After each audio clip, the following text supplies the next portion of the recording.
magandang mahusay na kawal. Nagsabi niya, bilang isang pastol, bilang isang tagapag-alaga ng tupa, pag ang mga tupa ko ay inagaw ng mga leon, sinusundan ko. At binubugbog ko ang mga leon na ito hanggang ibigay nila at ibalik sa akin ang aking mga alaga. At kung di nila gagawin yun at ako man ay salakayin nila, ay pinapatay ko sila. Ganon siyang uri ng shepherd na itataya ang kanyang buhay upang mabawi mula sa pagkahuli ng mga leon ng kanyang mga alaga. Siya ay isang mahusay na shepherd. Kaya alam niya rin kumilala, kumilatis, sumuri ng mga shepherd kung sino ang mahusay at sino ang hindi. Meanwhile, sheep are easily confused, lost, scared, victimized by predators or thieves. Kung gaano kinahusay-husay ng shepherd, yun namang mga tupa, malilimutin ang daan. Pag marami sila at nakakaligtaan ay lumilikod dito, nawawala, madaling matakot. Kaya madali silang manakaw ng iba, madali silang mapasunod ng iba o kaya ay mahuli ng mga hayop na sumasalakay. And people are like sheep. Kaya napakaganda ng mga imagery, ng mga symbolisms sa Bible when people are compared to sheep. With deep knowledge on the intimate relations between sheep and shepherd, David calls God the Good Shepherd. Dahil siya ay shepherd, alam niya kung ano ang qualities ng shepherd, kaya ang tawag din niya sa Diyos ay shepherd. In reading Psalm 23, we liken ourselves to David, the good shepherd's sheep. Ang Psalm 23 ay napakainam basahin both as a declaration of faith. This is what I believe about God, the good shepherd. And it is also very good to read as prayer. That this is what I am praying that would happen. So pagka binabasa natin ang Psalm 23, makiisa tayo sa declaration na ginawa ni David kung ano ang paniniwala niya tungkol sa Diyos bilang pastol. At kung ano rin ang dalangin niya na maganap dahil ang Diyos ang pastol. You, Lord, are my shepherd. I will never be in need. You let me rest in fields of green grass. You lead me to streams of peaceful water, and you refresh my life. You are true to your name, and you lead me along the right paths. I may walk through valleys as dark as death, but I won't be afraid. You are with me, and your shepherd's rod makes me feel safe. You treat me to a feast while my enemies watch. You honor me as your guest, and you fill my cup until it overflows. Your kindness and love will always be with me each day of my life, and I will live forever in your house, Lord. Isang deklarasyon ng paniniwala ni David tungkol sa Diyos na nakabase sa kanyang naranasan na tungkol sa Diyos bilang pastol at isa ring panalangin na naway maganap at patuloy na maganap at malubos ang pagkaganap dahil sa kanyang paniniwala tungkol sa Diyos. Kung iisa-isahin natin, napakainam at napakakapakipakinabang. Psalm 23:1, You, Lord, are my shepherd. At dahil nga tayo ang tumatayo ngayon sa posisyon ni David, we take his position. God is our shepherd. Our caretaker and caregiver, our protector, companion, friend. Lahat na nahahanapin mong relasyon. Wala nang mas magiging close relation kaysa sa shepherd at sheep. Dahil ang shepherd, pag dinala niya ang kanyang mga tupa mula sa kanilang main house, Maglalakad na sila ng maglalakad sa mga ilang, mga kabundukan, at patuloy lang naman ang kanilang layunin ay makahanap ng mga damong makakain ng tupa at mga ilog, sapa, maliliit na batis o kaya ay mga naipong tubig dahil sa isang ulan para makainom ang mga tupa. At hindi sila bumabalik sa kanilang tahanan matapos ang napakaraming araw. Kaya ang magkasama lang ay ang tupa at ang shepherd. Na pinapangalanan ng shepherd ang tupa ng by name. Kahit akala natin magkakamukha yung mga tupa, yung tunay na magaling na shepherd, na sisinon niya kung alin ang bawat isa doon at may mga pangalan yon. Yun ang kausap niya, kaulayaw, kasama, araw, gabi. At kung nagpapahinga sila sa gabi ay binabantayan. At kung naglalakbay sila, lalong binabantayan dahil pwedeng salakayin ng mga hayop, mahulog sa bangin, matapilok o maligaw kung marami mga halaman o gubat. Close na close ang relasyon nila. Kaya sabi ni David sa Diyos, "You are my shepherd." At yun din ang sinasabi natin, dinedeclare at dinadalangin that God is our shepherd. Ganun tayo ka-close. Kahit saan tayo pumunta, kasama yung shepherd, shepherd pa nga ang nangunguna. At sabi niya, "I will never be in need." Magandang declaration ito at panalangin kasi sa disyerto, kuminsan, pag hindi umulan ngayong gabi at naipon yung tubig sa mga lampak-lampak ng matitigas na bato, bukas walang maiinom ang mga tupa, humanap man ang humanap. Meron ng mga mumunting batis na madalas naman ay tuyo dahil nga disyerto ito. Kaya para sabihin mong, "I will never be in need," is both a declaration of what you already know, how good God is as shepherd, and it's also a prayer that I will never be in need. What sense of security when you declare that about God and when you also pray for that based on what you know and what you believe in God. Our needs will always be met and provided for because of who the shepherd is. And this early, it is very fruitful for us to position ourselves as sheep at ang Diyos ang ating shepherd. Di ba, laging ganyan ang concern natin? Needs. Paano kaya kami magkakabili nito? Paano kami magkakapera? Paano ako gagaling? Sino mag-aalaga sa akin? Sino magpo-protect sa akin? Sino makakasama ko ngayong nalulungkot ako pagdating ng panahon? Sino ang aking maaasahan? Laging meron tayong ganong need.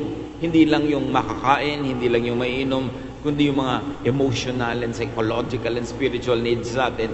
At sabi ni David, "You are my shepherd." At napakainam na yan din ang gawin nating prayer at declaration. "Lord, you are my shepherd, and because you are my shepherd, I will not be in need." Tupa ako, ikaw yung pastol, napakahusay mong pastol, bakit ako laging mag-aalala? Psalm 23, 2-3, "You let me rest in fields of green grass. You lead me to streams of peaceful water, and you refresh my life." Hindi lamang sila pinahihiga ang tupa sa basta na lang batong matigas, malamig, o kaya ay basang lupa, kundi parang may mga alpombra, parang may carpet pa na damo ang pinahihigaan sa tupa ng magaling na pastol. Pinipili niya yung magandang lugar, may mga damo-damo, may kutsyon ka pa, maganda pa sa tingin, at pag nagutom ka, kakainin mo na yung damo. At natatakot ang tupa sa maingay at mabilis na agos na tubig, kaya sabi niya, "You lead me to streams of peaceful water." Hindi kasi nakakainom ang tupa sa mga ilog na umaagos, kailangan payapa yung tubig. At sabi niya, yan ang tubig na pinagdadalhan mo sa akin. In other words, God as shepherd does not only provide the basics, He also adds thoughtful, pleasant details. At ganun tayo sa buhay. Maraming ibinibigay sa atin ng Diyos, hindi lang basic. Kasi kung basic, dapat pagkain lang, wala nang lasa. Hindi na kailangan masarap, basta laman dyan. Dapat inumin na lang, pero may mga flavor pa, mayroon pang temperature, may timpla pa, inilalagay mo pa yung pagkain sa magandang plato. Maraming detalyeng idinadagdag ang Diyos na kung hindi natin iisa-isahing i-appreciate, ay mababaliwala. So, declare that God is like this and pray that God will be like this all the days of our lives. Psalm 23:3, you are true to your name and you lead me along the right paths. To be led along the right paths is very important, especially in the desert. Pag sanga-sanga ang landas at mali yung pinuntahan mo, ang tagal-tagal-tagal bago mo ma-realize na mali yun, yung pala papunta lang yun sa kawalan, papunta lang yun sa bangin, patungo yun sa lugar na wala naman pala katubig-tubig, walang kadamo-damo, at bumalik ka man doon sa pinanggalingan mo, namatay ka na sa gutom at uhaw sa tagal ng pagbalik. Kaya napakahalaga na may decision ka, tamang path. At sa buhay natin, ganun tayo, ang daming mga intersections ng buhay na kailangan tama ang pinupuntahan mo, nililikuan mo. Pagka pupunta ka sa isang course na mali, 2 years na bago mo ma-realize, saka ka pa ngayon babalik at magsiship. Ang daming sayang na oras. May mga nagkakamali ng pinipili ng partner sa buhay.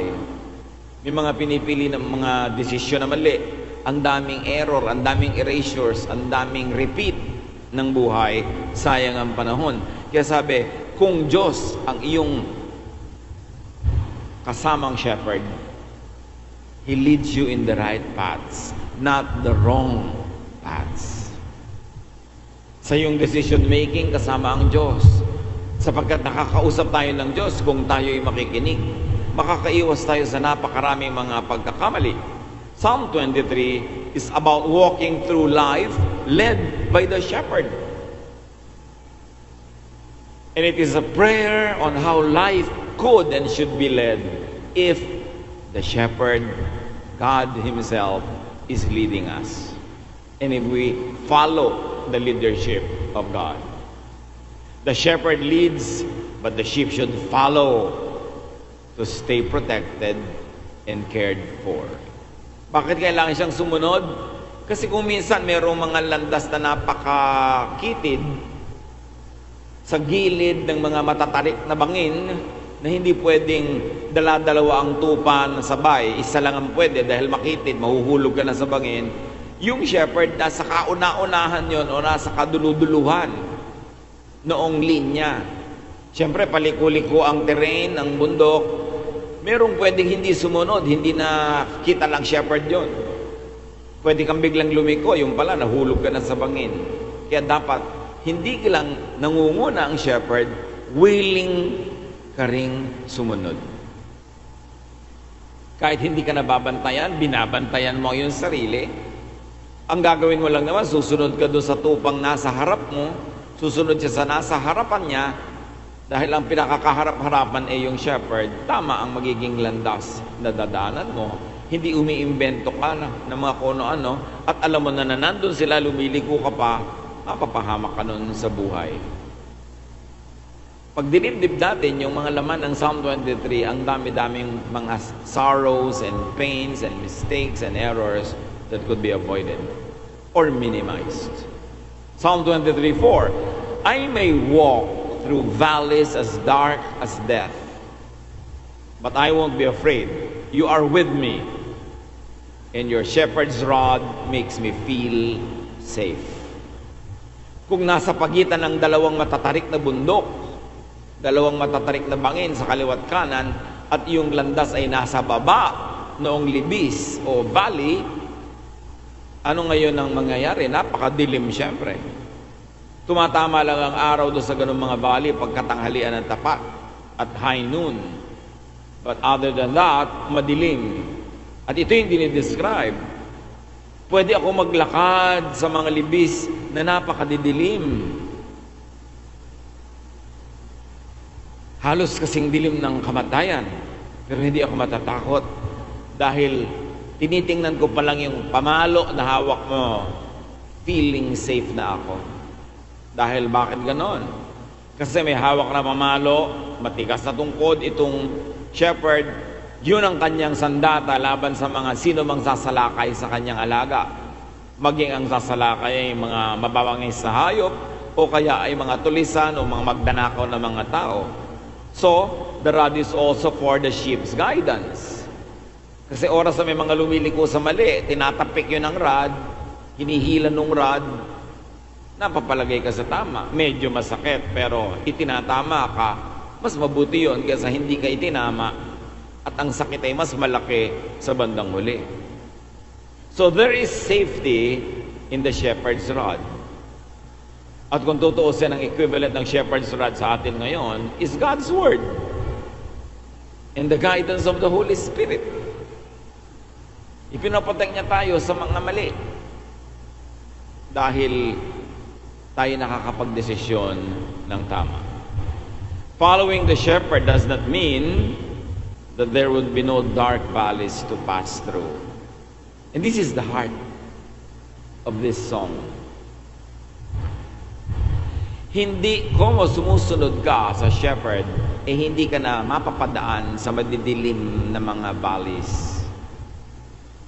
Following the Lord does not exempt you from passing through very dark valleys, going through life's difficulties. Life's journey should be expected to pass through all types of terrain, even though you are following God. Meron mga nagsasabi, naging maka-Diyos naman ako, sumusunod naman ako sa Diyos, nagba-Bible study ako, pero bakit dumadaan pa rin ako sa ganitong hirap? Kasi, sinabi na nga sa Psalm 23, ang shepherd ay ang Panginoon, pero dumadaan pa rin sa dark valley. But never forget that it is just a passing through.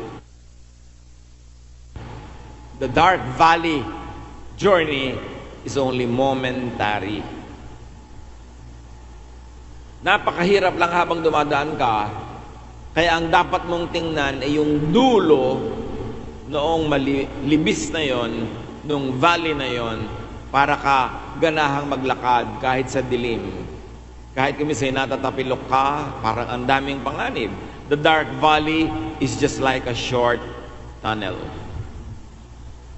Life has some very dark spots. But these dark spots are just tiny dots in an otherwise long and beautiful line. Pag dumadaan tayo sa hirap, huwag tayong masyado magdrama, huwag nating i-exaggerate, huwag natin sabihin, puro hirap lang ang buhay ko, puro hirap lang ang buhay ko, dahil hindi yun totoo. Kasi kung totoong puro hirap lang ang buhay mo, dapat hindi ka nabuhay ngayon. Mga tuldok-tuldok lang yon. Mumunting mga tuldok sa isang linyang napakahaba na puno ng ibang makukulay at magagandang tuldok din. Do not over-dramatize it when you're going through your valley. Everybody goes through that. Psalm 23 tells us that even though the shepherd, the Lord, our God, leads you, He will also allow you to pass through such valleys. But the important thing is, He is leading your journey through that valley. So it is not the valley that counts, but the shepherd that leads the walk through it. Darkness was feared in many ancient cultures. Darkness was associated and equated with danger and even death. But God is light. Jesus is light. And the light overcomes darkness. Bumibigat ang ating pakiramdam, dumidilim ang ating paningin at ang ating pananaw kung ang tinititigan natin ay ang dilim, hindi yung liwanag. Not being afraid, not surrendering to fear, when walking through your valley, is a conscious decision based on solid knowledge and faith. Makakalampas ka lang, kapatid, sa madidilim na bahagi ng iyong buhay na hindi natatakot o konti lang yung takot, hindi sumusuko sa takot, kung matino, malinaw at matibay mong pinagpapasyahan na hindi ka matatakot dahil kilala mo kung sinong nangunguna sa iyong buhay, kilala mo kung sino ang shepherd at siya ay mabuti, siya ay mahusay at minamahal ka niya at siya ay matagumpay. You have to make a conscious decision not to be afraid. Because the moment you don't make that decision, automatically you will become afraid. Dapat malinaw na iniisip mo, dadaan at dadaan ako, dumadaan ako ngayon, o dadaan ako in the future, pero pag nangyayari yon, hindi ako sa dilim tititig, kundi sa liwanag ng shepherd na nangunguna sa akin. Hindi ko iisipin na sobra naman ang buhay, napakahirap, dahil marami na rin naman ako pinagdaan ng hindi ganun, at lalampas ako dito. At bakit? Because I declare and I pray that God is my shepherd. That shepherd is ever present.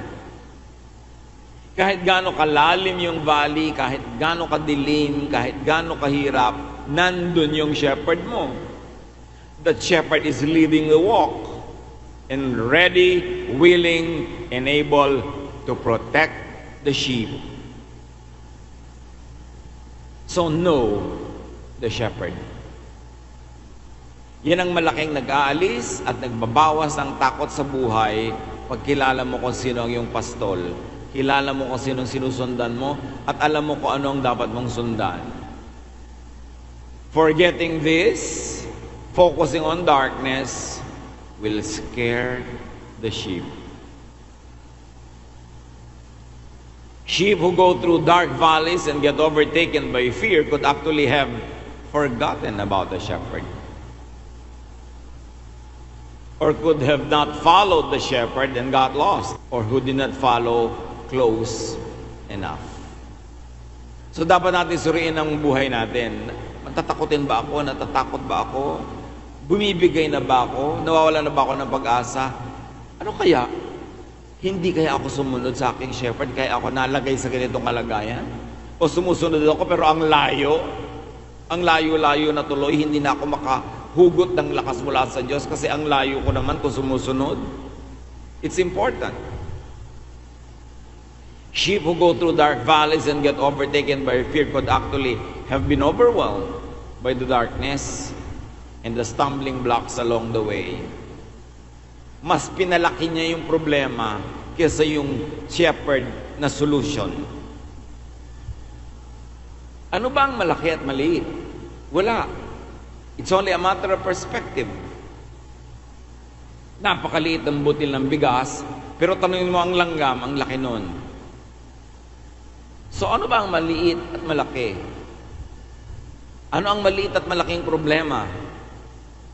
Ang size ng problema, ang size ng kadiliman, ang size ng hirap sa buhay is determined by the size of your faith in your shepherd. At kung malaki ang iyong pagpaniniwala, ang iyong pananalig, anumang problema, anumang hirap ay lumiliit.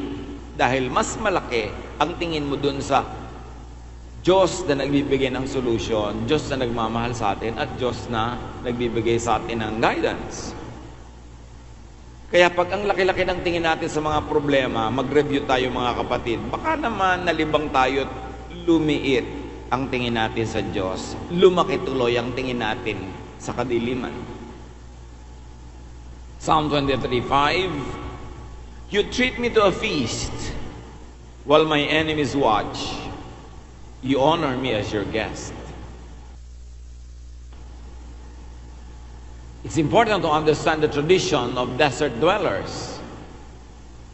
Pagka ikay naglalakbay sa disyerto at ikaw ay inalok ng isang taga roon na kumain sa kanyang tent, at doon naman kayo kakain sa labas ng tent, hindi sa loob, kitang-kita ng ilang mga dumaraan, ng mga taga roon din na ikay bisita niya, hindi kanila pwedeng galawin, pagsamantalahan, salakayin, patayin. Kasi pag pinakain ka ng isang taga-disyerto, ibig sabihin itinuturing kanyang mahal na kaibigan at esteemed guest, at walang makagagalaw sa iyo na hindi dadaan sa ibabaw ng kanyang malamig na bangkay.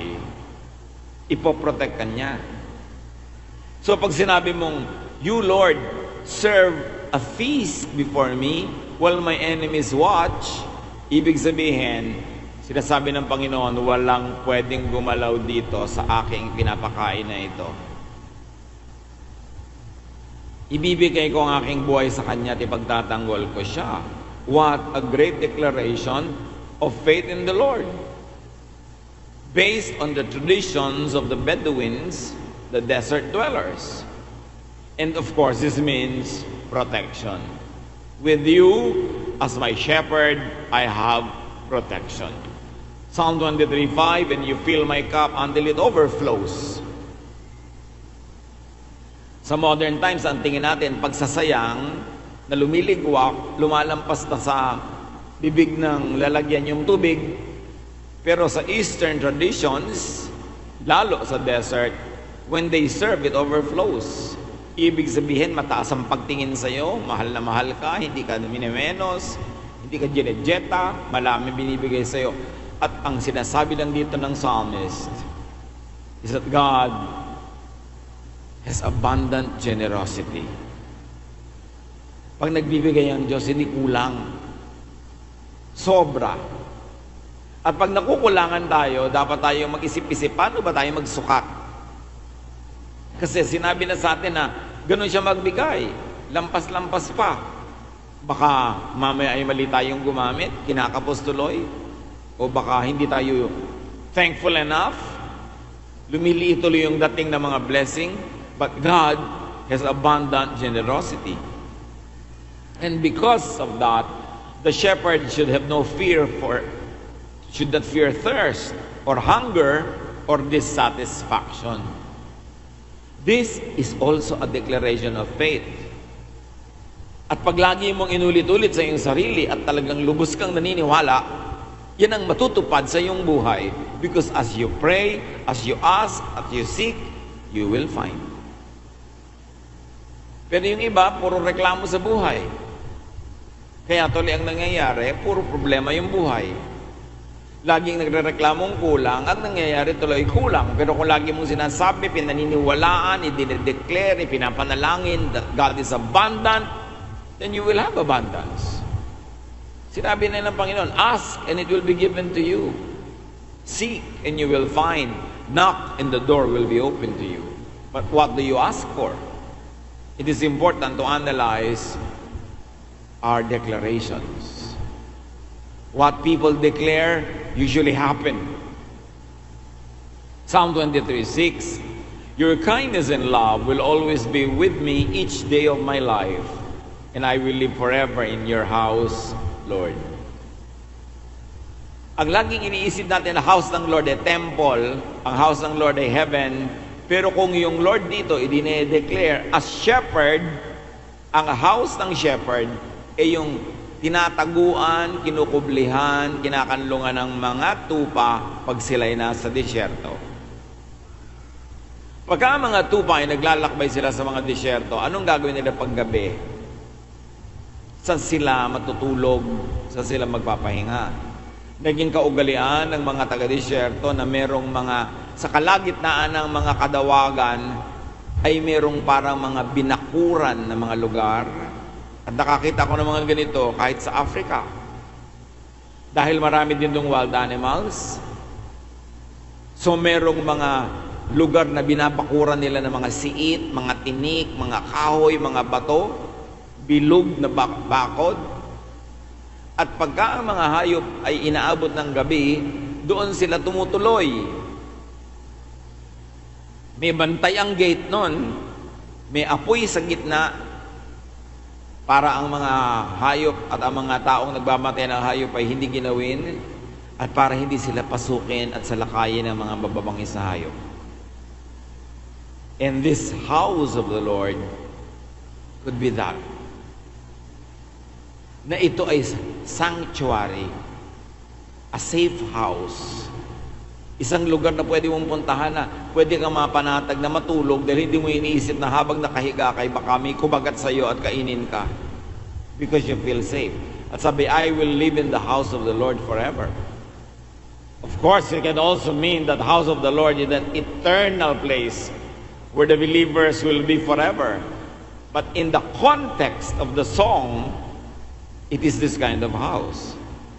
Kindness, love, is half of what people really need. Kasi sabi, your kindness and love will always be with me. Mga kapatid, pag may kindness and love na dumarating sa iyong buhay, halos kalahati na ng lahat ng kailangan mo sa buhay, yun na. And then God gives kindness and love. And God is the one that gives perfect love. So, kalahati na, puno ka na. Konti na lang kailangan mo. And the shepherd's house gives that need.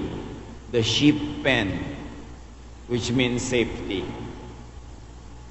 Safety, security, peace could be the other half of what people really need. Pagka minamahal ka na, inaalagaan ka na, tapos meron ka pang lugar na safe, ano pang gusto mo sa buhay? That's why people find completion, people find happiness, contentment in God.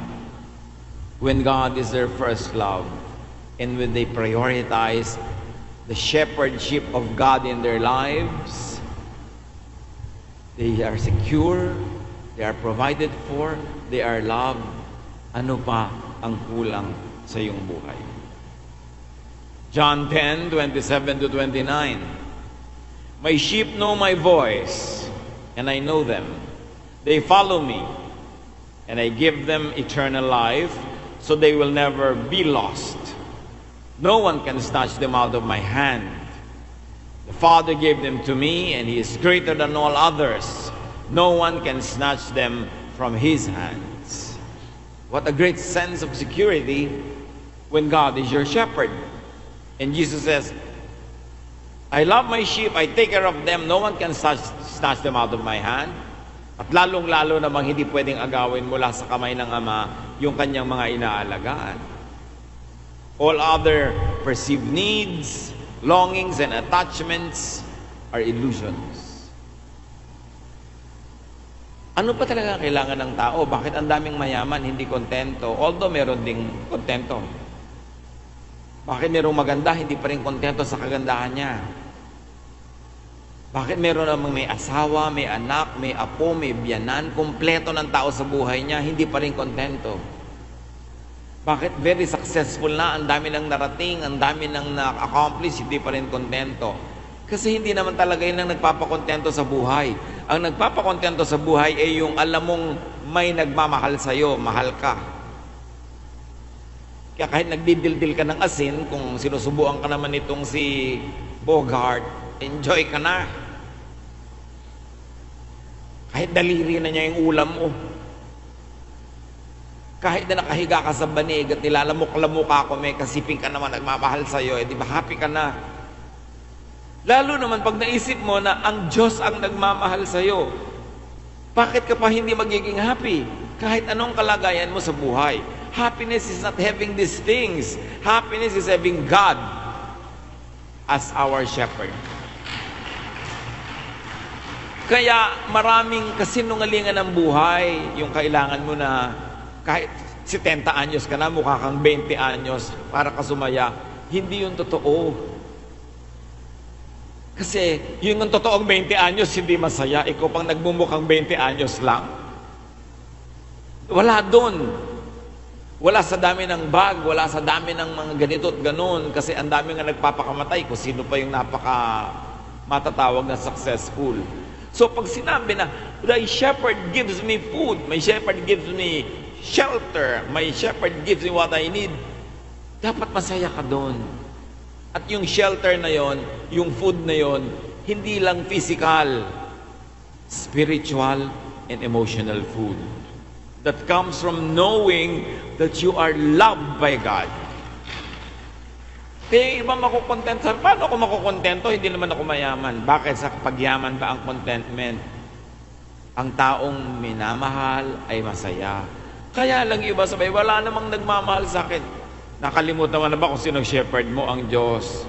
Akala mo yata kasi ang shepherd mo yung kung sinong tao, kung sino yung gusto mong maging papa, maging mama. Kaya tuloy pag iniwan ka ang lungkot-lungkot mo, pero iniiwan ka ba ng Diyos? Kaya sabi, you are always with me. Your rod, your staff, they comfort me. I shall never be in want. So pag nag-focus tayo kung sino talaga yung shepherd, dumating at umalis ang tao, mabuhay at mamatay ang mga tao sa paligid natin, tumaas at bumaba ang ating savings account, humirap o yumaman ang ating economy, meron kang isang hindi natitinag na kaligayahan because the Lord is your shepherd. And when we realize that, we will have peace. Kaya sabi niya, I shall dwell in the house of the Lord forever. Kaya dapat talaga inuuna yung Diyos. Pag nauna yung Diyos, yung iba, dekorasyon na lang. Yung Diyos ang malaki. Pagka hindi mo inuna yung Diyos, inuna mo yung mga maliliit na mga bagay, wala nang space para sa Diyos. Yan ang sinasabi ni Solomon na vanity or meaningless. Si Solomon, pinakamayamang naging hari, pinakamatalinong naging hari, naangkin niya ang lahat ng gusto niyang angkinin, nakuha ang gusto lahat ng kuhanin, nalaman ang lahat ng gustong alamin. Pero sabi niya, walang katuturan ang lahat. Kaya pag may mga kasalubong siya na nagpapakahirap, nagpapakamatay o pumapatay para mayumaman o para tumalino o para sumikat, sabi niya, bumalik ka na. Papunta ka pa lang, pauwi na ako. Walang kwenta yung pinupuntahan mo. Sabi niya, the end of the matter is this: fear God and obey His commandments. That is the secret of a life that is full. Hindi yung puro paghahangad ng kung ano-ano, having, possessing, winning. Joy is not there, sabi ni Solomon. At qualified siya, hindi siya sour graping, hindi naman kasi yumaman, kaya sinasabing wala namang kwentang mayaman. Maraming ganun eh. Walang kwenta yung kayamanan. Bakit yumaman ka na ba? Para mo malaman. Pero si Solomon na kanya na lahat, sabi niya, vanity, vanity, vanity. Meaningless, meaningless, meaningless. And Psalm 23 reflects that. It's not really just about shepherd and sheep in the desert. It's about God being our shepherd in the desert of life. Na pag nakita natin na tayo yung tupa, dumadaan tayo sa mga valley, huwag kang panghinaan ng loob, huwag kang bumigay, kasi may shepherd ka. Hindi ka nag-iisa at alam niya kung saan kayo dumadaan kasi dinaanan na niya. At kung dinaanan na niya, siyang nangunguna sa iyo, walang sala na ikaw ay makakalampas. This empowering, comforting, and assuring thoughts should fill the sheep's mind when going through dark valleys. Could anybody here be going through a dark valley? Don't focus on the darkness. Focus on the light. Jesus is the light of the world. Hindi siya natatalo ng darkness. Pag darkness ang inisip mo, that will be fear. And therefore, you will only be sad. What people think of, focus on, is actually what they pray for, what they believe in. And it is what would likely happen or would feel like happening. Pag wala tayo nito, wala tayo noon, wala tayo nito, alam nyo ba na prayer yon? Sabi ng langit, ay wala pala sila noon. Pero bakit meron? Tanggalin natin dahil sabi nila wala eh. Di wala. Prayer mo yan. Ask and it will be given to you.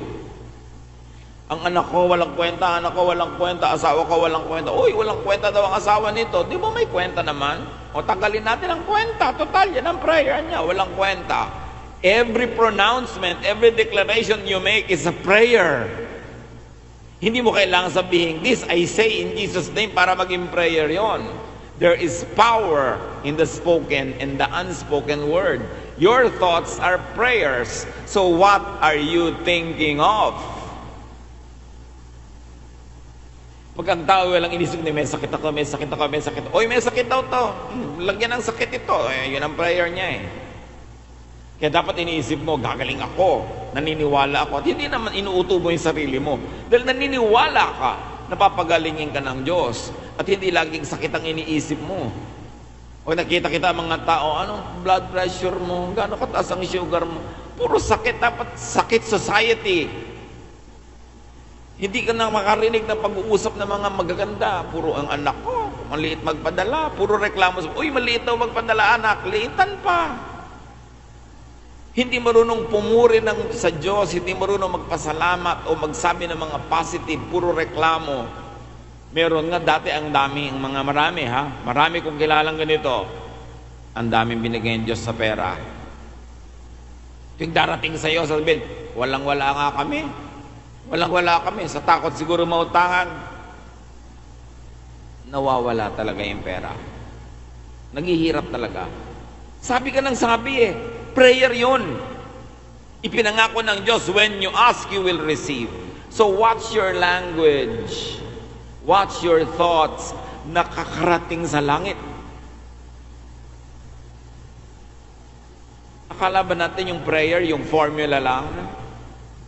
Ang action mo, ang body language mo, hindi mo kailangan lumuhod para mag-pray. Yung itsura ng katawan mo, prayer yan. Everything is spiritual. Kaya pag luminya tayo sa ganong mga spiritual paths of blessings, you will walk through the valley of the shadow of death and fear no evil. Matthew 21:22. If you have faith when you pray, you will be given whatever you ask for. That's why we should stop cursing our nation. Kasi yun ang nagiging prayer ng nation. May mga magtitipon-tipon pa daw na mahilig magdasal sa Luneta, sa Quezon Memorial Circle, magpe-pray. Isang araw lang yun. Pero araw-araw, ang mga tao, ang mga prayer nila, ay, only in the Philippines, ay, ang bansa natin, ay, ang mga Pilipino, puro reklamo, puro paninira sa mga sarili natin. Yun ang laging paulit-ulit na nagaganap. You should stop cursing your nation and start blessing the Philippines with your words. Hindi puro negative. Paghanap kayo ng mapupuri sa Pilipino, hindi puro ang hinahanap lang yung mga kapintasan. Ganon din, ang biyanan ko, ganito, ganon. Nagkakaganon. Uy, ganon daw ang biyanan nito. Gawing ganon. Prayer niya yun eh. Piliin natin ang ating mga salita. Hindi natin nare-realize that because we were created in God's image, when we speak, we have that little power of God's speech. And God said, let there be light, and there was light. When God speaks, it happens. And we were created in God's image, and we have the Spirit of God in us. Pero mali ang paggamit natin sa power of speech. Bless. Kaya sabi, don't curse, bless. So that everything will change. Para mo baguhin ang isang material thing, para mo baguhin ang isang physical occurrence, baguhin mo muna sa isip mo ang pananaw mo doon. It is a spiritual process. Kaya sabi, our battle is not against flesh and blood, it's against principalities in the air, meaning everything happens in the realm of thought. And prayer is thought. Kaya marami mga tao, pag positive thinker, positive talaga yung nangyayari sa buhay nila. Ang hirap nung kasama mo sa biyahe, naku, masisiraan siguro tayo. Naku, ma-aksidente siguro tayo. Bumaba ka nga. Diba? Mangyayari yan eh, kasi sinasabi mo. Eh kasi malas ang buhay. Kaya malas ka according sa iyong paniniwala. Eh ginaganyan mo yung buhay mo. Bless your life. Life will bless you. Kaya sabi, when walking through your dark valley, do not focus on the darkness. Focus on God's light, who is Jesus. John 8:12. Once again, Jesus spoke to the people. This time he said, I am the light of the world. Follow me, and you won't be walking in the dark. You will have the light that gives life. So pag si Jesus ang shepherd mo, naglalakad ka sa darkness, sasabihin ng katabi mo, ang dilim naman, sabi mo, bakit madilim? Nandito si Jesus. Jesus is light. Illusion mo lang ang darkness. The real thing is that it is light and lighted up. So do not fear. Only believe in God's love and deliverance. Kahit nga sa pagpapagamot, kailangan maniwala ka sa doktor mo. Pag nandun yung doktor, tumalikod lang, sasabihin nung nanay mo, ano man doktor to, mukhang sepulturero. na hindi kayo gagaling kung ang tingin nyo sa doktor nyo ay si kamatayan. Kailangan yung attitude nyo. That's why you should also inspire people to believe. Mark 5:36, overhearing what they said, Jesus told him, don't be afraid, just believe. Whenever you are afraid, isipin nyo, sabi ni Jesus, don't be afraid, just believe. No, I don't want to believe, I want to be afraid. Ay, bahala ka sa buhay mo. Sige, takutin mo sarili mo, takutin mo yung mga katabi mo. Pero ano mangyayari sa'yo? It's your choice. Focus on what David, a shepherd himself, advises sheep. Think about the shepherd and his rod. Think about your status as the shepherd's protectorate. Dahil shepherd ka, ang Panginoon, sheep ka, papel niyang mag-protect sa'yo. Kaya pwede kang magpahinga. And think about the shepherd's past, present, future, and eternal generosity.